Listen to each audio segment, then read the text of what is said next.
In the USA, the Iran-Contra affair is disclosed.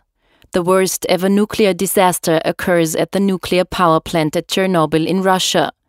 Students' protests begin in China.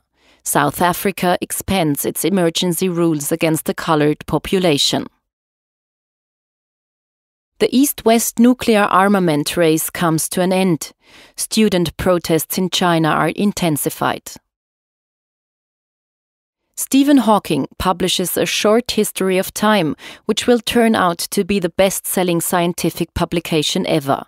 Gorbachev announces the unilateral withdrawal of troops and arms from Eastern Europe. Iraq openly uses chemical warfare against its own population. Eastern Europe experiences thorough change. Surprisingly, and perhaps by mistake, the frontiers between East and West Berlin are opened. South Africa witnesses massive protests against its apartheid policy. The Soviets leave Afghanistan. This is the year of the reunion of East and West Germany.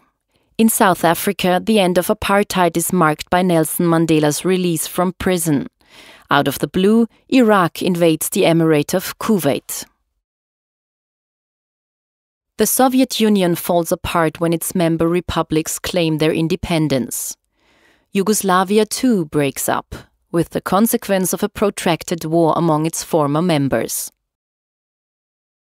The Maastricht Treaty is signed by 12 European heads of state intent on founding an economic and currency union. The first internet browser is developed in the USA, an enormous impetus to the digital revolution.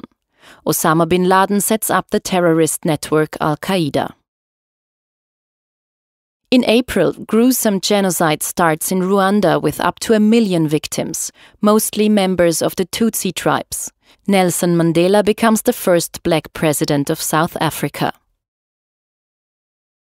The massacre of Srebrenica, in which more than 8,000 Bosnian boys and men are killed, is considered the worst war crime in Europe since the end of World War II. The murder of Israel's Prime Minister Rabin will seriously hinder peace talks in the Near East. In the USA, the online auction house eBay is opened, while Amazon starts to sell books online.